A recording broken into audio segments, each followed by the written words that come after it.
আবু ওবায়দা ভাই মামুনুল হক সাহেব হুজুর বা কাউকে সে মুসা নবীর সাথে তুলনা করতে চেয়েছেন। আবু ওবায়দা ভাই আমার খুব পছন্দের শিল্পী, তাকে আমি ভালোবাসি। তবে আমি মনে করি যে ভালোবাসা আমার যে ব্যক্তিটাকে আমি ভালোবাসি সে ভুল করবে না, এটা আমি বিশ্বাস করি না। তারও ভুল হতে পারে এবং তার ভুল হলে আমি সেই ভুলটা ধরায় দেওয়ার অধিকার রাখি, কারণ আমি তাকে ভালোবাসি। এবং যদি কেউ ভুল ধরিয়ে দেয় এটা অবশ্যই ভালোভাবে দেখা উচিত। আবু ওবায়দা ভাই অবশ্যই কুফরি করেছে। মুসা আলাইহিস সালামের সাথে কাউকে তুলনা করা, কোনো উম্মতকে তুলনা করা উচিত হয় নাই। আবু ওবায়দা ভাইয়ের জনসম্মুখে তওবা করা উচিত হবে। আমি এটা বলতে চাই, আবু ওবায়দা ভাইকে যেহেতু অনেকেই পছন্দ করে, আবু ওবায়দা ভাই যদি সেটা করতে পারে সেক্ষেত্রে তিনি আর গ্রহণযোগ্যতা আরও বেড়ে যাবে।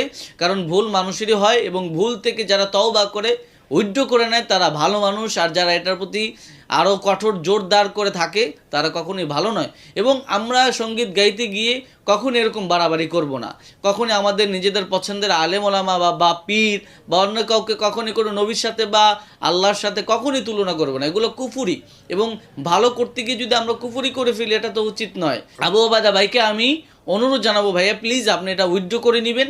আশা করি আপনি বুঝতে পেরেছেন, আপনার নজর এটা পড়েছে, আপনি নিজে নিজে অনুতপ্ত হয়েছেন। তবে আপনি যদি জনসম্মুখে, যেহেতু আপনার ভিডিওটা ভাইরাল হয়েছে, জনসম্মুখেই যদি আপনি বিষয়টা তওবা করে নেন, আশা করি অন্যরাও সতর্ক থাকবে এবং আপনার মাকাম, আপনার সম্মান আরও বেড়ে যাবে। এবং ওসমান হাদিকে নিয়ে আপনি যে সঙ্গীতগুলো গেয়েছেন, বাংলাদেশের প্রত্যেকটা মানুষের কর্ণ করে সেই সঙ্গীতগুলো পৌঁছিয়েছে এবং আপনি আমাদের বাংলাদেশের একটা সম্পদ।